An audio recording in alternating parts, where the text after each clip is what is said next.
Okay, we're back. Another episode. We were in Namibia, and then we're talking to our friend Frank, who we kind of introduced. Frank said he didn't get that good of an intro, and J-Bay, so we're doing a better intro now. We're in Capetown, and we came to visit Frank, which we came over here maybe 15 years ago, and Frank was just telling the story today. He's seen us on the steps over at Llandudno and said, "What are you guys doing?"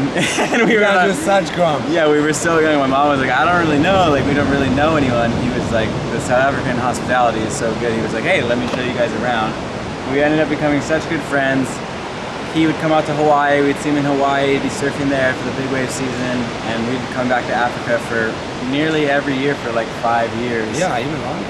Yeah, and doing trips down here and surfing. And Frank was one of the guys who was starting to surf dungeons and pushing the limit at dungeons, the big wave here, the premier big wave here. And so, you know, the big wave community, it's really tight knit, and we became close friends with them. And we hadn't been back to Capetown for nearly 10 or 12 years. After COVID, and there was just a bunch of things that happened, yeah. And Frank growing up here, we come back and he tells us that he started something really cool for the kids here in Capetown, because a lot of them don't have much, but I'll let him explain what he created in the last few years here. Thanks, Nate. It's good to have you guys back in Africa. Yes. I started Sentinel Ocean Alliance to give kids from the township ocean-based opportunities. I was traveling, surfing a lot, and I don't know, coming from South Africa, it's hard to ignore the poverty that kids live in. I mean, you can see it so in your face, and especially growing up here. And I saw a video of a kid walking down from this township to the beach, and he got shot in the face with rubber bullets. I can show you that video, and I don't know, I think I was in France, and I was like, flip, I need to do something. And I literally came here, I drove up and down the beach. There was nothing here, it was just a dirt lot. And I had no idea what I wanted to do, but I wanted to give the kids the same opportunities that I did, the opportunities that led me to be able to go to Hawaii, to surf, to do the things we do, just access to the ocean. And 5 years later, here we are. I've got an incredible team of 23 people. We've got a coffee shop, we've got a last setting club, we've got a surf program, a Olympic swim program, and we've got an ocean school. And that's why we're here today, take some of the kids surfing. Frank said nearly 10,000 kids this year have come through the class, so it's pretty insane, because a lot of them are maybe afraid of the ocean, or thought to be afraid because they don't know how to swim, or they're drowned, or they just don't know much about it. They see these waves and storms, and you can teach them that there's not only opportunity in the water, but it's also a place you can go to escape whatever's at home. You can go to the beach and not get yourself in trouble, as well as once you learn about it and how to enter and exit safely, you won't be as afraid of it, and they find opportunity. That's a very good point. It's one of the main things, is to create a safe space where these kids can come down. They have really difficult areas where they live. They've got positive role models that they can look up to if they don't have that at home. They've got the coaches who they can look up to as like role models, and I mean, you take it for granted. You can just grab a board and go for a surf. Not everyone has that opportunity, and that's what we're trying to get. It's epic. So he does a 16-week program, and then if the kids are really stoked and they want to still be a part of it, they do a 3-year program. And you have popping up in other places too, right? Yeah, so we just set up something in Panama, and we have something going in Mozambique. So my idea is to have this as like the hub where we train people. So good. And then at the other places around the world, they'll be running the program that we've come up with. So we're really excited. And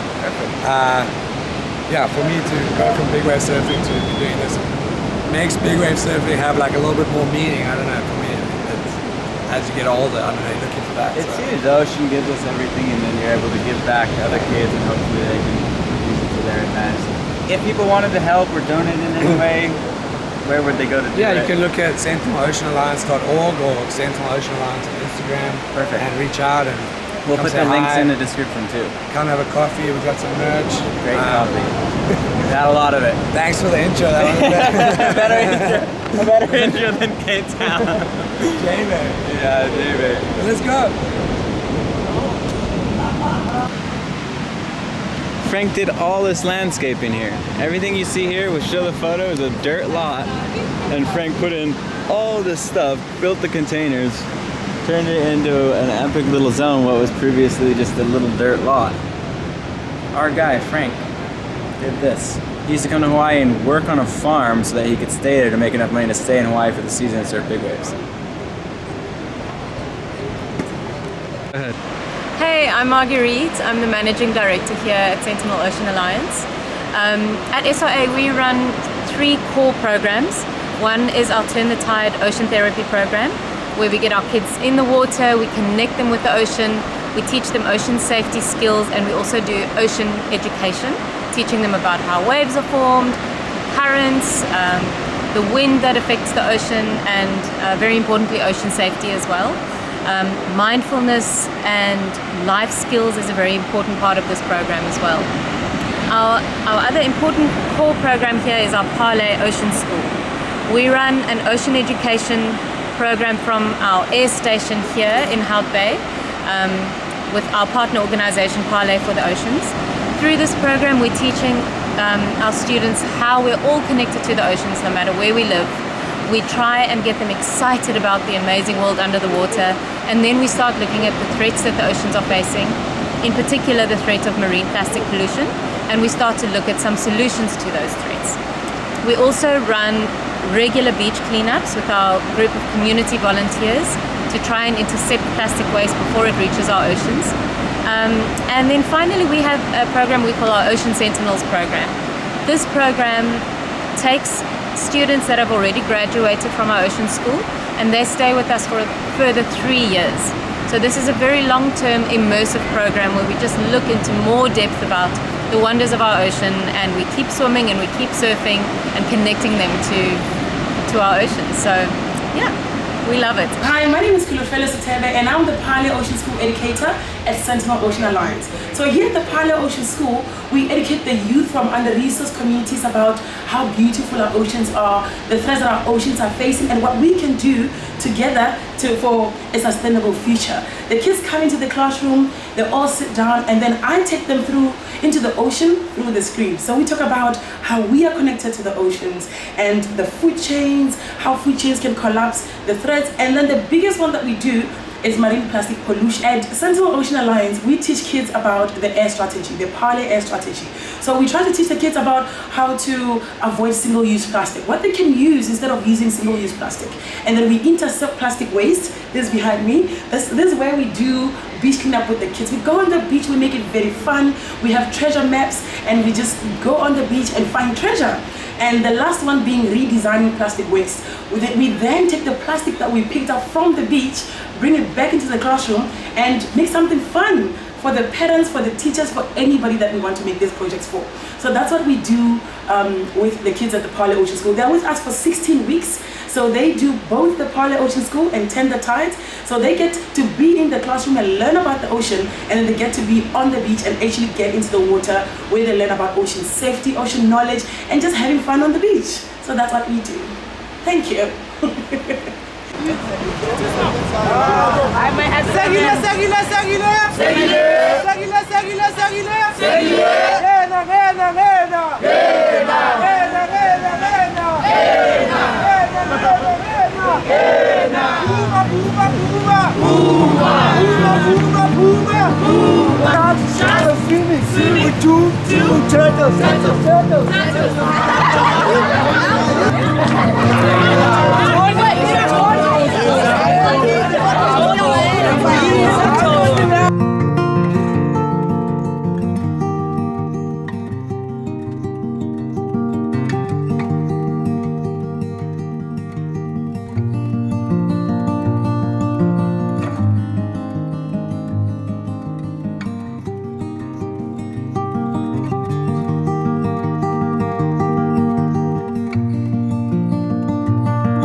So we got to Cape Town, and the first week was kind of like this big storm, which had a bunch of swell with it, but it also had, unfortunately, a ton of storm weather, and it was freezing cold. And then so we went on the hunt for waves, and we obviously got to link up with our friends and meet some new friends while here, which was epic, and we got to experience Cape Town. We searched for waves, but we didn't find much. We did find a little slab one day and had some fun at that, and then some epic days at Lindana once the sun came out. We did a couple great hikes around Cape Town. There's so much sea life happening here in the oceans. No sharks spotted, but we saw blue whale, seals and fish piles and birds and dassies and baboons everywhere. And we got to show Mahina, who hasn't been to Cape Town. I came here maybe 10, 12 years ago. I was brought here with my mom, and I got to experience it also. I wanted to show Mahina what it was like here, because it's just such an epic place. We love Cape Town, and the waves do get insanely good here, which we didn't really get to see that while on this trip, but we just decided to come straight from Namibia, so you can't predict the weather or the swell. We did get some fun waves. Mahina got to surf. We had some beautiful beach days, got to barbecue, and big thanks to Frank Solomon helping us, just as always, is an old friend that we've always had over here, and he'd come spend winters in Hawaii, and we would come over here and always hang and surf, and he's a legend in the big wave community, especially over in Africa, surfing their big wave dungeons, and then traveling and surfing all the big waves in Hawaii, Jaws, and all that. And Ian for showing us around and shooting and stuff, and then of course got to see Sasha and Seth, our old friends, and meet some new friends down at the Lindana Lifesaving Club. Ended up having an epic beach day, paddle, braai, and beer pong with the boys down there. Me and Mahina won 4 games back to back, holding the record. And then, footage doesn't really show, but we played beer pong long into the night, and then we went and surfed in bioluminescence in Lindana Bay. So couldn't have asked for a better trip. I'll roll all those clips now. You guys will enjoy that footage if you like.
that's it. We are heading out. We're going back home to Hawaii because Mahina and I need to get ready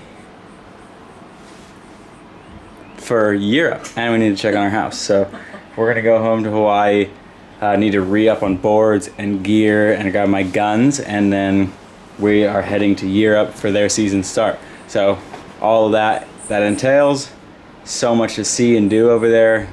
Score some waves and meet new friends, meet new surfers, surf places I haven't surfed before, and see things we've never seen before. So that's the plan. For now, heading home.